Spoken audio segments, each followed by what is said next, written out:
La taqumus sa'ah hatta yasiral furatu bi jabalin andab yaqtatilun nasu alaih fayuqtalu kullu tis'atun wa tis'un fayaqulu kullu rajulin minhum la'alli akuna ana alladhi anju.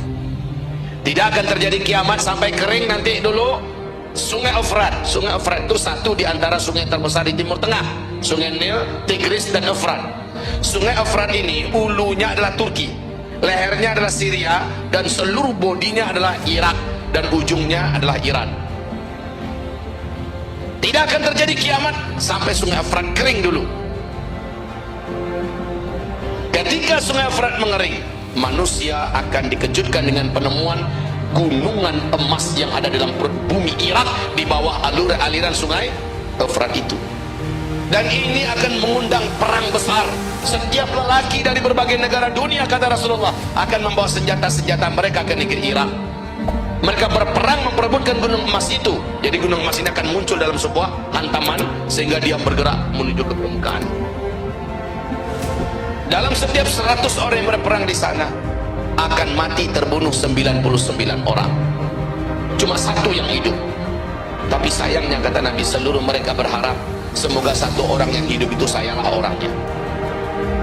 Laki-laki sangat banyak mati dalam rangka perebutan gunung emas itu. Mari kita lihat, Rasulullah menyebutkan ini dan terjadinya di zaman kita. Catat tanggalnya, 12 Februari 2013, di majalah paling bergengsi di Amerika Serikat, New York Times.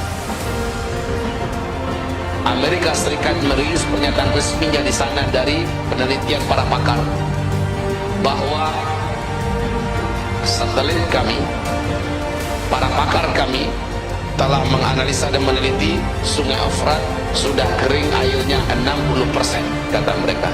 60%. Itu tahun 2013. Dan menurut kami, menurut pakar kami, Sungai Efrat akan kering total 2014. Ternyata benar, Maret 2014 Sungai Efrat telah kering total sampai hari ini. Sampai hari ini.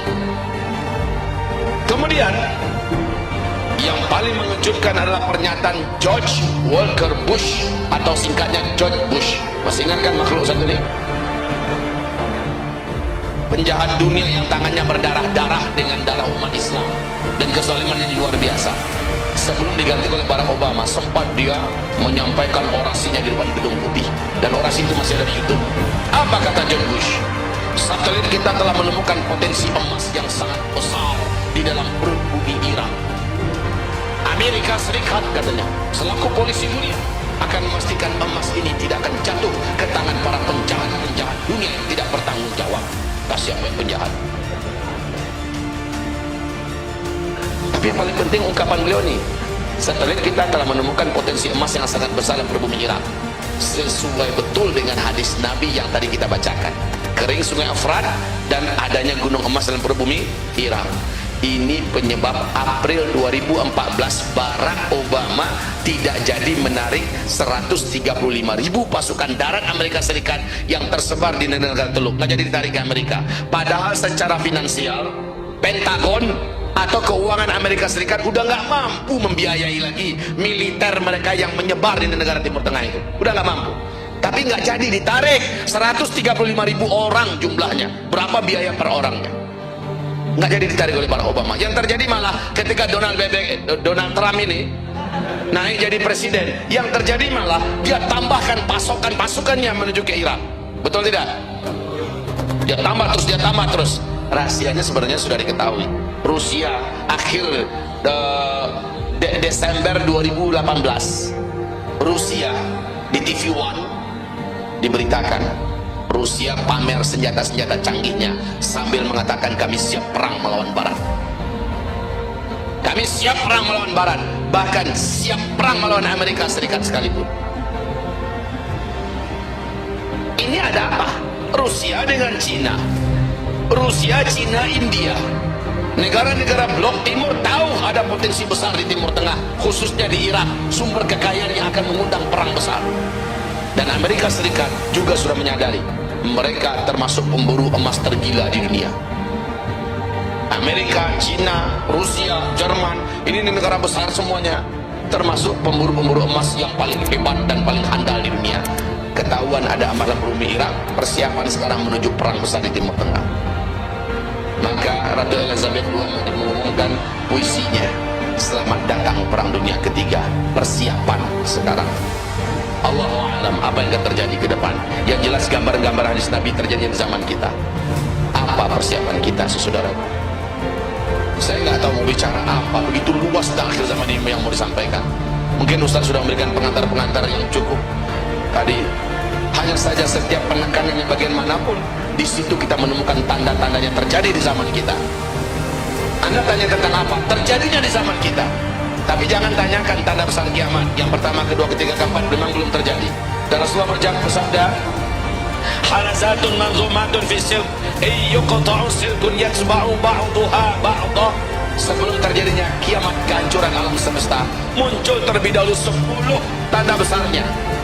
10 tanda besar itu seperti 10 butir-butir marjan, yang setiap butir ada lubang di bawah tembus sampai ke atas, dan dapat dimasukkan tali. Apabila butiran ini dihubungkan dengan butiran yang lain dengan tali di tengah-tengahnya, maka 10 butiran ini ada tali penghubung di tengah-tengahnya.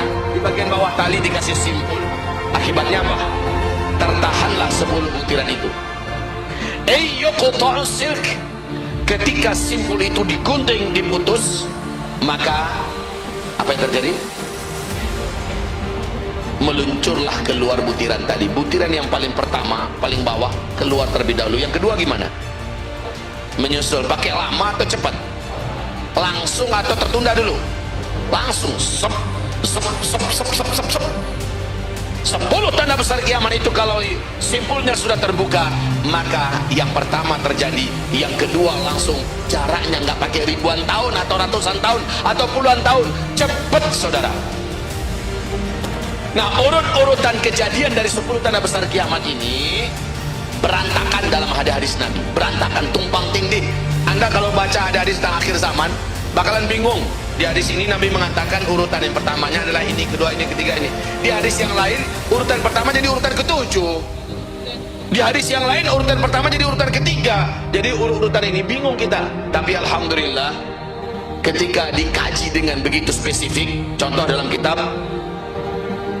Ensiklopedia Akhir Zaman oleh Syekh Dr. Muhammad Ahmad Al-Mubayyad, di sana dijelaskan urutan yang strategis sesuai dengan hadis Nabi yang mendampingi, sehingga urutan itu bisa ditertibkan. Maka 10 urutan tanda besar kiamat itu, yang pertama adalah dukhan terlebih dahulu. Dukhan dari mana munculnya? Karena ini ibarat butiran pertama, ada simpul yang diputus dulu. Terjadinya simpul ini menyebabkan terjadinya dukhan. Apa simpul itu? Ternyata ditemukan dalam athar Ibnu Abbas, diceritakan oleh Ibnu Abi Mulaikah dengan sanad yang jayid dari Ibnu Jarir. Ibnu Abbas menghubungkan, apa kata beliau? Semalaman saya tidak bisa tidur.